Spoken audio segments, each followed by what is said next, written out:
જય શ્રી કૃષ્ણ મિત્રો, આ વિડીયોમાં સાંભળશું તુલસી રોપતી વખતે કઈ વિધિ કરવી, તુલસી માતાનું પૂજન કેવી રીતે કરવું, કયા મંત્રનો જપ કરવો અને તુલસી વ્રતની સુંદર કથા સાંભળશું।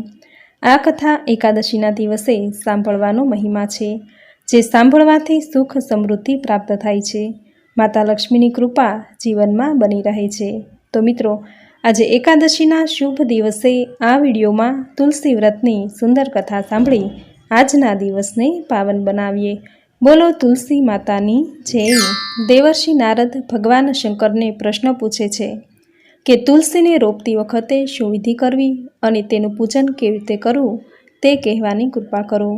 ત્યારે શિવજી કહે છે કે સુદ પક્ષમાં સારું નક્ષત્ર, સારો વાર, સારું ચોઘડિયું જોઈને તુલસી રોપવા, જેથી કરીને ભગવાન વિષ્ણુ પ્રસન્ન થાય છે।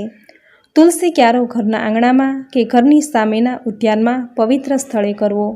સૌપ્રથમ તુલસીના મૂળમાં ક્યારો કરીને વેદિકા કરવી। પ્રાતઃકાળે વહેલા ઉઠી સ્નાન વિધિથી પરવારી પવિત્રપણે 108 વખત ગાયત્રી મંત્રના જપ કરવા। તુલસી પૂજન કરતી વખતે પૂર્વ તરફ અથવા તો ઉત્તર તરફ મુખ રાખીને બેસવું। સામાન્ય રીતે પૂજા કરતી વખતે પૂર્વાભિમુખ કે ઉત્તરાભિમુખ બેસવું તેવું શાસ્ત્રોમાં ઉલ્લેખ કરેલો છે।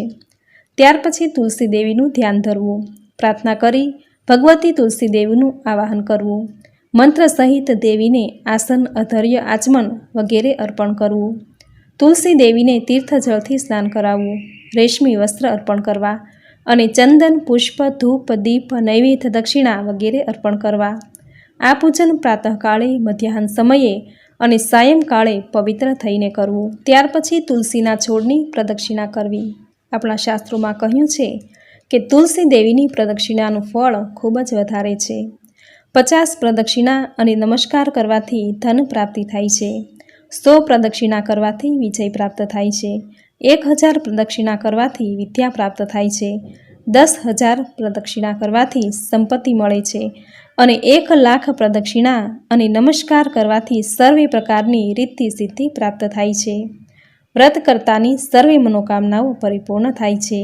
આ લોકમાં સર્વે પ્રકારના સુખ ભોગવી અંતે શિવલોકને પામે છે। ઉદ્યાપન વિધિ વખતે ભગવાન વિષ્ણુ અને તુલસી દેવીની મૂર્તિ તૈયાર કરાવવી અથવા સિંહાસનમાં ભગવાન વિષ્ણુ, લક્ષ્મીજી અને તુલસી દેવીની સ્થાપના કરવી। ષોડશોપચાર વિધિથી તુલસી દેવીનું અર્ચન પૂજન કરવું।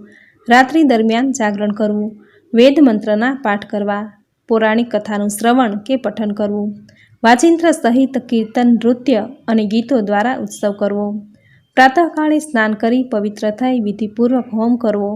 વિષ્ણુના મંત્રોચ્ચાર દ્વારા ધૃતયુક્ત તલની 108 આહુતિઓ આપવી। બ્રાહ્મણને દાન દક્ષિણા આપી પ્રસન્ન કરવા। આ તુલસી વ્રત જે કરે છે તેને સહસ્ત્ર અશ્વમેઘ યજ્ઞનું અથવા તો 100 વાજપેયી યજ્ઞનું ફળ પ્રાપ્ત થાય છે। આ ફળ ગોપનીય અને રહસ્યમય છે। હે તુલસી દેવી, પૂર્વે દેવોએ આપને ઉત્પન્ન કર્યા છે અને ઋષિમુનિઓએ આપનું પૂજન અર્ચન કર્યું છે। આપ તો અમૃત જન્મા છો અને ભગવાન વિષ્ણુને સદૈવ પ્રિય છો। આ પ્રકારે પ્રાર્થના કરી તુલસી પત્ર એકત્ર કરી ભગવાન વિષ્ણુને ચડાવવા। ભગવાન શ્રી કૃષ્ણ યુધિષ્ઠરને કહે છે, હે રાજન, તુલસી વ્રત કરવાથી ભગવાન વિષ્ણુ સંપન્ન થાય છે। તે સંસારમાં જલ કમલવત રહી શકે છે અને તેના સર્વે પાપ નષ્ટ થાય છે। આપણા હિન્દુ ધર્મમાં કારતક સુદ 11 દેવ ઉઠી એકાદશી તરીકે પ્રસિદ્ધ છે। જે પ્રકારે પુત્રીના લગ્ન ઉત્સાહપૂર્વક કરવામાં આવે છે તેવા જ ઉત્સાહ અને ઉલ્લાસથી ભગવાન વિષ્ણુ સાથે તુલસી વિવાહ થાય છે। કેટલાક સ્થળે તુલસી વિવાહનો પ્રસંગ લગ્ન પ્રસંગની જેમ જ ધામધૂમથી ઉજવવામાં આવે છે। આ શુભ દિવસથી શુભ પ્રસંગો ઉકેલવામાં આવે છે। સંધ્યા સમયે તુલસી ક્યારા પાસે બેસી ભગવાન વિષ્ણુ તથા તુલસીનું પૂજન કરવાનો મહિમા ખૂબ જ મોટો છે। તો મિત્રો, આ હતું તુલસી રોપતી વખતે કઈ વિધિ કરવી તથા તુલસી માતાનું પૂજન કેવી રીતે કરવું। હવે સાંભળશું તુલસી દેવીના પ્રાદુર્ભાવની કથા।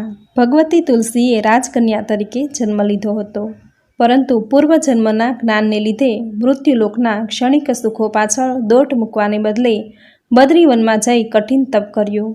તેમને પૂર્વ નિર્મિત વરદાન પ્રમાણે ભગવાન નારાયણ પતિ સ્વરૂપે પ્રાપ્ત થયા હતા, પરંતુ ભગવાનની લીલા મુજબ ભગવાન નારાયણનો જ શાપ પામીને તે ભારત વર્ષમાં તુલસી છોડ રૂપે રહીને ભગવાન વિષ્ણુના અધિક પ્રિય બન્યા।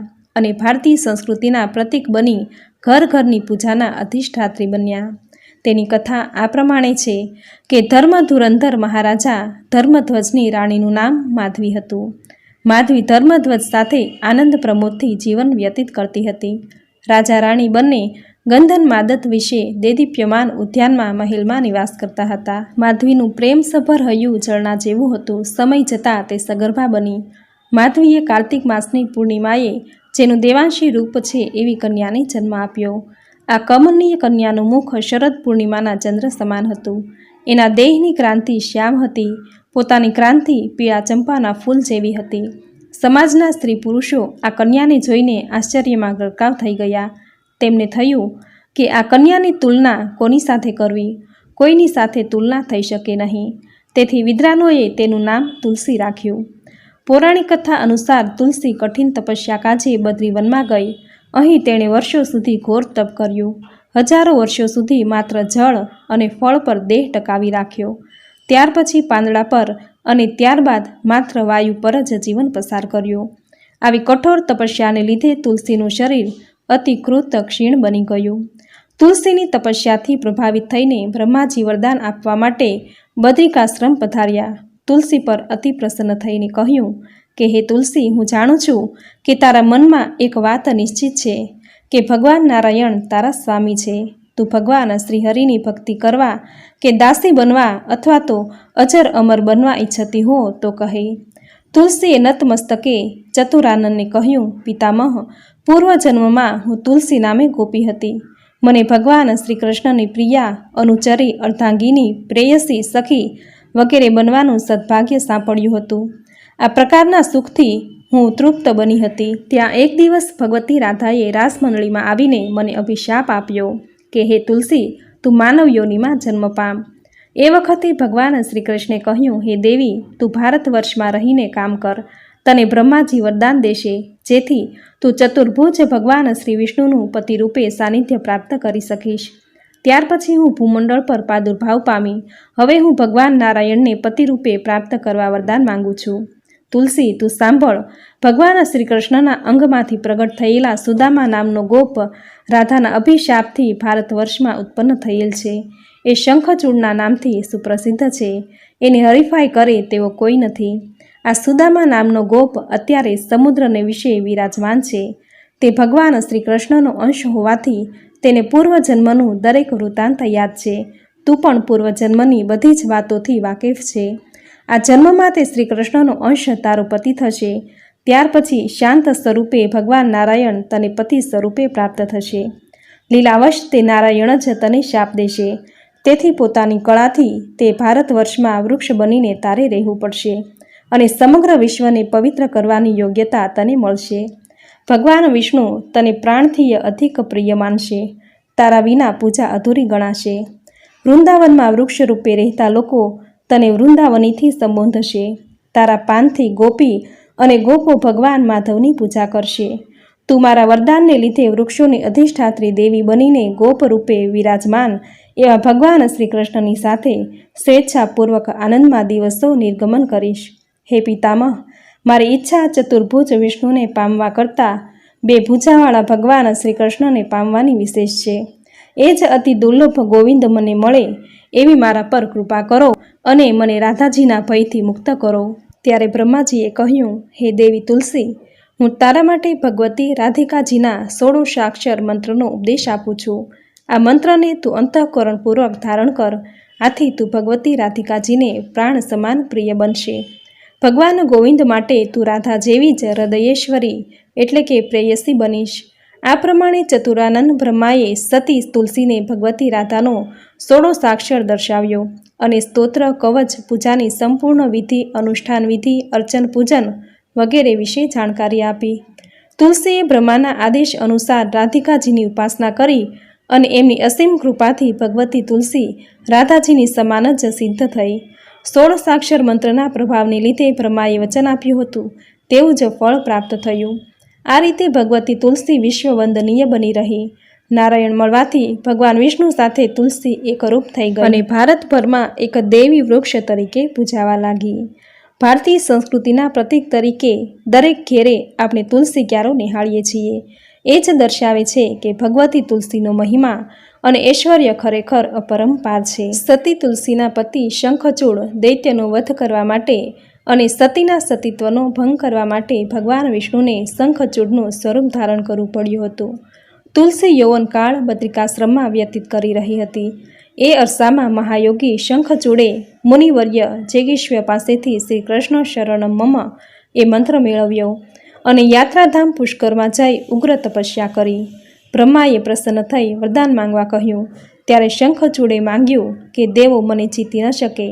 બ્રહ્માએ તથાસ્તુ કહી વિજય પ્રાપ્ત કરી શકાય એવું દિવ્ય શ્રી કૃષ્ણ કવચ આપ્યું અને એવો આદેશ કર્યો કે તુલસી સાથે લગ્ન કરી સુખી થા। બ્રહ્માએ તુલસીને કહ્યું કે તુલસી, તું મહાન સતી થઈ તારા સૌભાગ્યને શોભાવીશ। જ્યારે શંખચૂડનો દેહ વિલય થશે ત્યારે તે પણ ગોલોકમાં જશે અને તું પણ ભગવાન શ્રી કૃષ્ણને પામીશ। એક દિવસ એક બ્રાહ્મણે આવીને શંખચૂડ પાસે ભિક્ષાની માંગણી કરી। શંખચૂડે કહ્યું કે હે ભૂદેવ, તું જે માંગીશ તે આપીશ। આ બ્રાહ્મણે શ્રી કૃષ્ણનું અતિ શ્રેષ્ઠ કવચ માંગી લીધું। ભગવાન વિષ્ણુ જ બ્રાહ્મણ સ્વરૂપે આવ્યા હતા। શંખચૂડ દૈત્યનો વધ કરવા માટે કપટ નીતિ આચરવી અનિવાર્ય હતી। કવચ લઈ શંખચૂડનું રૂપ ધારણ કરી સતી તુલસી પાસે ગયા।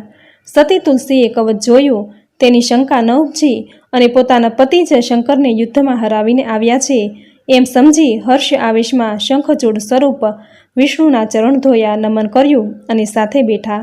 એકાએક સતી તુલસીને ખ્યાલ આવી ગયો કે આ મારા પતિ નથી। ક્રોધાયમાન થઈ તુલસીએ કહ્યું, હું મારા સતીત્વના પ્રભાવે સમજી ગઈ છું કે તું કોઈ માયાવી પુરુષ છે, મારો પતિ નથી તારા।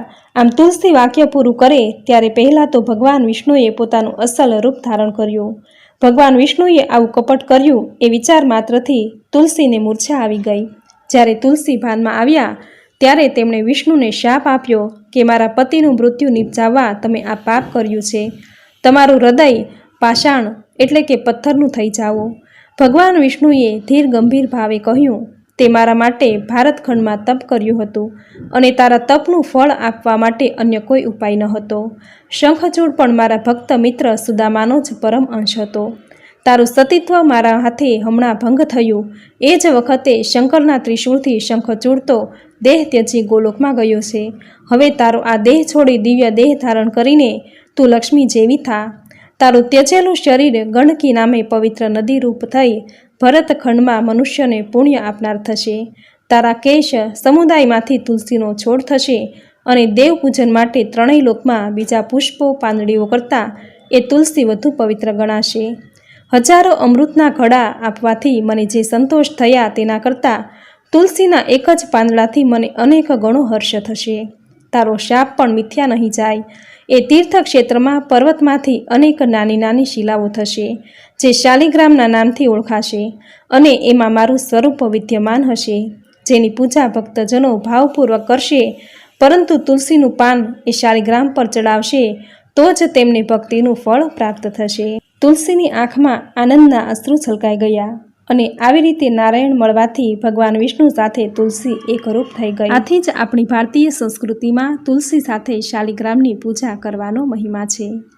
કહેવાય છે કે જેમના ઘરે તુલસીનો છોડ હોય છે, જ્યાં સ્ત્રી નિત્ય તુલસીને જળ અર્પણ કરે છે, તુલસી ક્યારે ઘીનો દીવો કરે છે, શાલિગ્રામની પૂજા કરે છે, શાલિગ્રામને તુલસી દળ અર્પણ કરે છે, તેના ઘરમાં ભગવાન શ્રી હરિ વિષ્ણુ સાથે માતા લક્ષ્મી નિવાસ કરે છે।